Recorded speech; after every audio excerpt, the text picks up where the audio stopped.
लेकिन कुछ ऐसी चीज़ें मुझे दिख गई जो मुझे दिखाना बहुत ज़रूरी है। कैसे ये केस धीरे धीरे दम तोड़ रहा है, आपको पता होना चाहिए।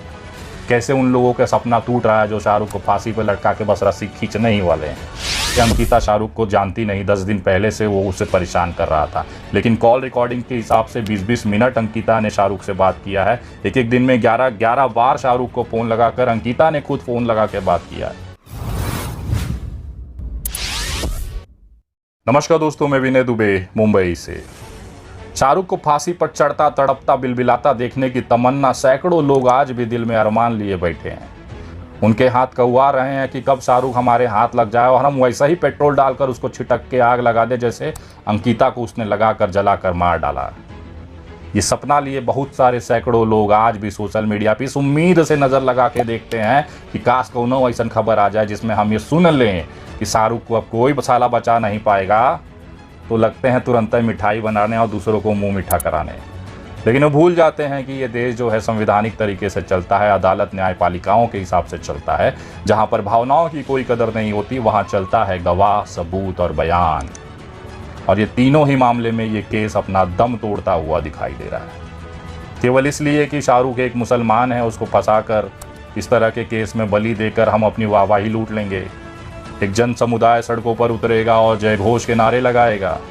मुसलमान का बच्चा कोई बकरी का बच्चा नहीं है कि उसको बस हलाल कर दिए और बिरयानी बनाकर रात में खा के स्वाहा कर दिए। मुसलमान का बच्चा कोई चिकन मुर्गा नहीं है कि उसको बना के लालीपॉप चूसे पड़े हो दारू गट्टे के साथ। मुसलमान का इंसान जो बच्चा है ना, वो भी उतना ही भारतीय है जितना तेरा बाप है, जितना मेरा बाप है। ये भारत सभी का है। ये देश संविधान से चलेगा, न्यायपालिकाओं से चलेगा। आपको अगर लगता है कि शाहरुख को फांसी चढ़ाना है तो थोड़ा दम लगा लो, कागज कोर्ट में ले जाके साबित कर दो। लेकिन कुछ ऐसी चीज़ें मुझे दिख गई जो मुझे दिखाना बहुत ज़रूरी है। कैसे ये केस धीरे धीरे दम तोड़ रहा है, आपको पता होना चाहिए। कैसे उन लोगों का सपना टूट रहा है जो शाहरुख को फांसी पर लटका के बस रस्सी खींचने ही वाले हैं। ये केस अब उस मुकाम पर आ चुका है जहाँ पर शाहरुख को जेल से बाहर आने का रास्ता लगभग क्लियर हो चुका है। इस केस की इकलौती चश्मदीद गवाह अंकिता सिंह अब इस दुनिया में नहीं है। अंकिता के पिताजी, अंकिता के दादा, अंकिता की दादी का जो बयान है, कोर्ट ने उसे हियर से विटनेस घोषित कर दिया है। इसका मतलब है कि अब उस बयानों पर किसी को सज़ा देने लायक कीमत नहीं है अदालत के अंदर। सुनी सुनाई अंकिता ने जो कहानी सुनाई वही कहानी ये तीनों ने अपने मुंह से बताया, न कि खुद अपनी आंखों से देखा, जिसे हम चश्मदीद गवाह कहते हैं। अंकिता का जो हर बयान था, जिसे आप डाइंग स्टेटमेंट कहते हैं कि मरती हुई लड़की झूठ नहीं बोलती, उसकी हर एक बात पुलिस रिपोर्ट में झूठी निकल गई। सबसे पहला सवाल था कि अंकिता शाहरुख को जानती नहीं, 10 दिन पहले से वो उसे परेशान कर रहा था, लेकिन कॉल रिकॉर्डिंग के हिसाब से 20-20 मिनट अंकिता ने शाहरुख से बात किया है। एक दिन में 11 बार शाहरुख को फ़ोन लगाकर अंकिता ने खुद फ़ोन लगा के बात किया है। ये एक तरफा तो नहीं था, 10 दिन वाला हिसाब तो नहीं था। और 10 बार हमने आपको प्रूफ कर चुके हैं, अब तो पुलिस रिकॉर्ड पे आ गया है। दूसरा सवाल ये था कि सुबह 4 बजे शाहरुख आता है, पेट्रोल डालता है और अंकिता को जला देता है। अंकिता खिड़की खोलती है और देखती है, अरे अरे अरे शाहरुख भाग रहा है और साथ में नईम है। ये जो इनका बयान है वो भी अब दम तोड़ चुका है। ये बात मैं क्यों कह रहा हूँ, लेकिन उससे पहले आप भूल जाते हैं क्या, हम भारतीय लोगों को थोड़ी सी दिमागी कमज़ोरी होती। कल क्या हुआ भूल जाते, आज में ज़िंदा है। तो कल जो हुआ था पहले वो देख लीजिए। अंकिता क्या कही थी कि जलाने के समय कौन कौन था, ज़रा ये वीडियो ध्यान से देखिए। 4 बजे आके खिड़की से पेट्रोल फेंक के और आग जला के भाग गया। तो पेट्रोल कहाँ पर फेंका गया था? पेट्रोल एक डिब्बा में 2 लड़का था और एक छोटुआ था। हम खिड़की खोल के देखे थे। अब मुस्लिम पेट्रोल कहाँ पर फेंका गया था? पेट्रोल एक डिब्बा में 2 लड़का था और एक छोटुआ था। हम खिड़की खोल के देखे थे। ये अंकिता का वो बयान है जब वो एकदम होश में सबके सामने बढ़िया से बयान दे रही थी बिना किसी दबाव के। अंकिता का यही बयान इस केस को सबसे बड़ा कमज़ोर करके चला गया। उसने शाहरुख के साथ जो नईम का नाम ले लिया, वो एक बड़ा धक्का इस केस में देकर चला गया, जिस पे अंकिता के बयान की सच्चाई के ऊपर सवालिया निशान खड़े हो गए। क्योंकि पुलिस जांच के हिसाब से नईम उस समय अपने घर पे सोया था, उसकी लोकेशन घर की है। और ये बात कबूलनामा, जिसको आप लोग को एक देखा होगा, एक मैडम बहुत बढ़िया सी मैडम थी जो कि दुमका में बैठ के पुलिस की रिपोर्ट दिखा के कह रही थी कि कबूल कर लिया। और दूसरे दिन ही कोर्ट में, अदालत में नईम और शाहरुख मुकर गए। बोला कि नहीं, वो जो पेपर आपको दिखाया जा रहा है वो तो पुलिस ने लिखा है, हमने तो सिर्फ साइन किया है। इस बात को हमें बिल्कुल भी एतबार नहीं है और हम अपने गुनाहों से मुकरते हैं। और हमें भी इंसाफ चाहिए। ये कोर्ट में जज के सामने ये बयान नईम और शाहरुख ने कहा। मैं दिखाता हूँ वो स्टेटमेंट जिसमें कि आपका नईम का जो बयान है वो लिखा गया है। ये लाइन पे आप गौर करिएगा, आपके स्क्रीन पे जो दिखाई दे रहा है, इसमें प्लानिंग अनुसार सुबह करीबन 4 बजे मैं और मोहम्मद शाहरुख अंकिता के कमरे के खिड़की की तरफ गए। ये वो बयान है जो नईम ने पुलिस के सामने दर्ज कराया, जैसा पुलिस का कहना है। इसमें लिखा है कि सुबह 4 बजे मैं और मोहम्मद शाहरुख अंकिता के कमरे की खिड़की की तरफ गए। ये बयान उतना ही सही है जितना आप मानते हैं पुरुष ने 9 महीने के बाद एक बच्चे को जन्म दिया।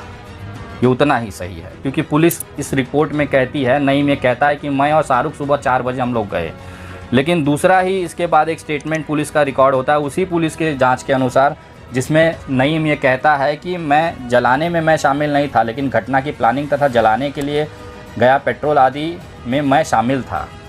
मतलब ये जलाने में शामिल नहीं था, इसने पेट्रोल ला के दिया, ऐसा इसका कहना है।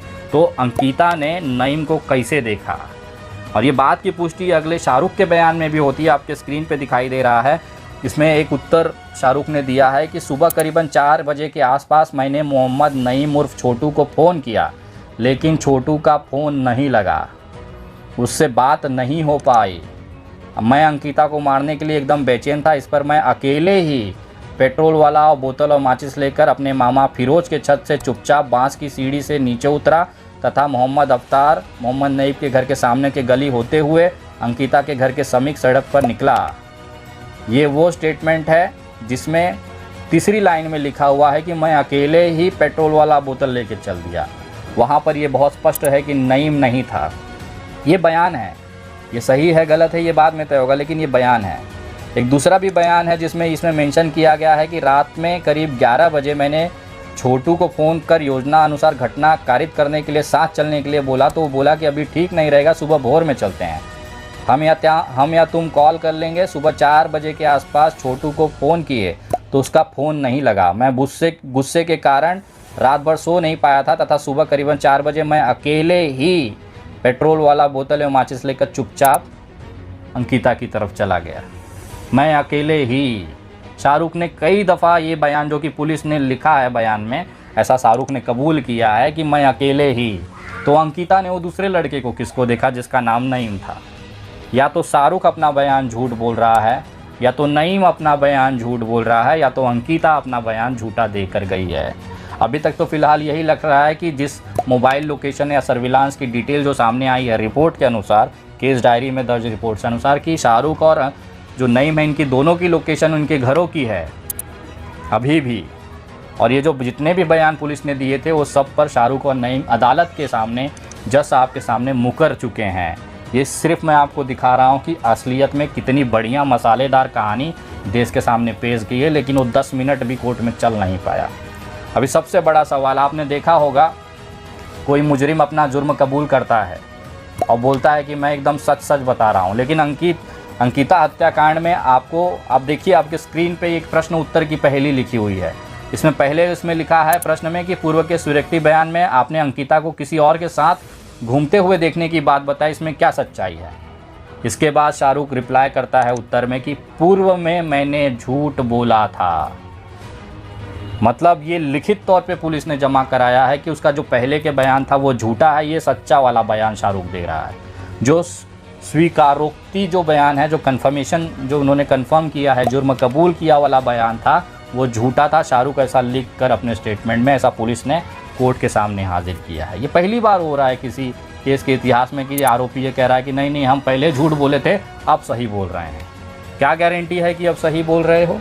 और पुलिस का देखिए एक गौरवान्वित चेहरा कि उन्होंने लिख भी दिया और जमा भी कर दिया कोर्ट में। सबसे बड़ी बात ये थी कि पेट्रोल डाला गया, माचिस मारा गया, वो माचिस कहीं से ख़रीदा गया होगा। पुलिस रिपोर्ट के हिसाब से शाहरुख 7:30 बजे एक बाज़ार जाता है, वहाँ से सिगरेट और माचिस ख़रीदता है। वो माचिस अपने जेब में रखता है और वही माचिस अगले दिन इस कांड में इस्तेमाल होता है। आइए उस माचिस की कहानी पर भी ले चलते हैं। एक नयापाड़ा थाना नगर जुमका के पास में एक दुकान 45 वर्ष के दुकानदार हैं जिन पुलिस का दावा था कि इनके दुकान से शाहरुख ने माचिस खरीदा था।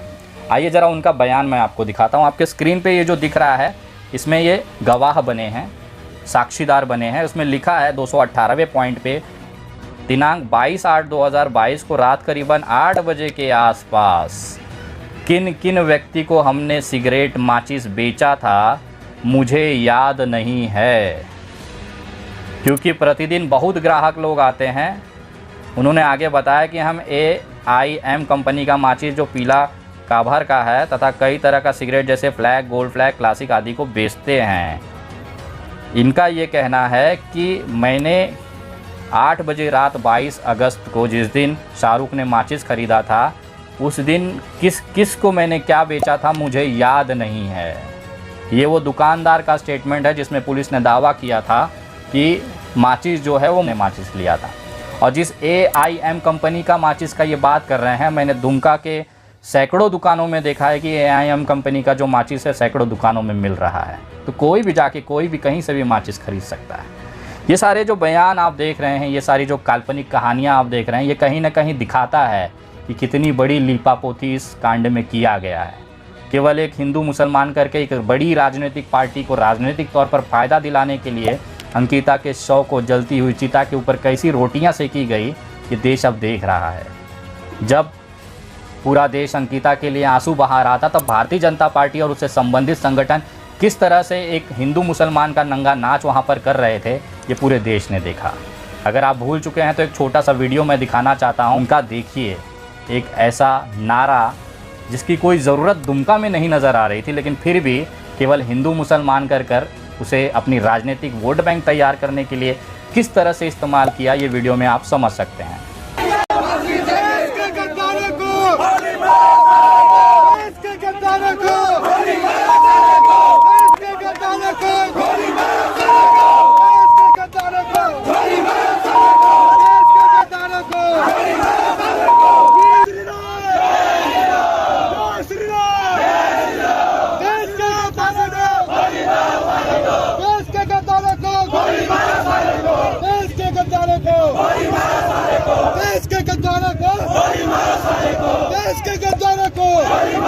बताइए, अंकिता हत्याकांड में शाहरुख आरोपी है, नईम आरोपी है, लेकिन नारा क्या लग रहा है?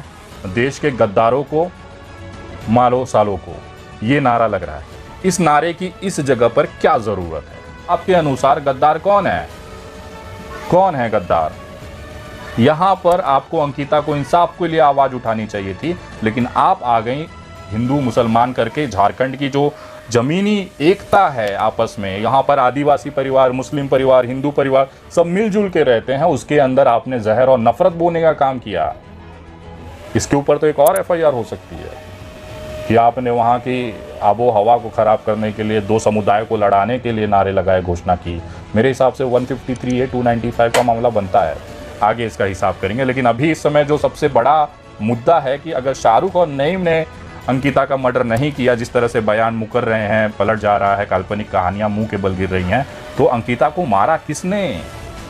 ये जो हमारी खोज है, हमारा सिंगल पॉइंट एजेंडा है कि अंकिता के असली कातिल को हमें सजा दिलानी है। इसलिए आरोपी को हम ज़रूर सजा दिलाएंगे, इसमें आपको कभी भी कोई शिकायत नहीं मिलेगी। Thanks for watching. मैं हूं शरीफुल शेख। ये वीडियो में अगर आपको इन्फॉर्मेशन मिला तो वीडियो को लाइक कीजिए और ज़्यादा से ज़्यादा शेयर जरूर कीजिए। और इसी तरह की खबर जानने के लिए चैनल को सब्सक्राइब कीजिए, पेज को फॉलो कीजिए और देखते रहिए सच झारखंड TV।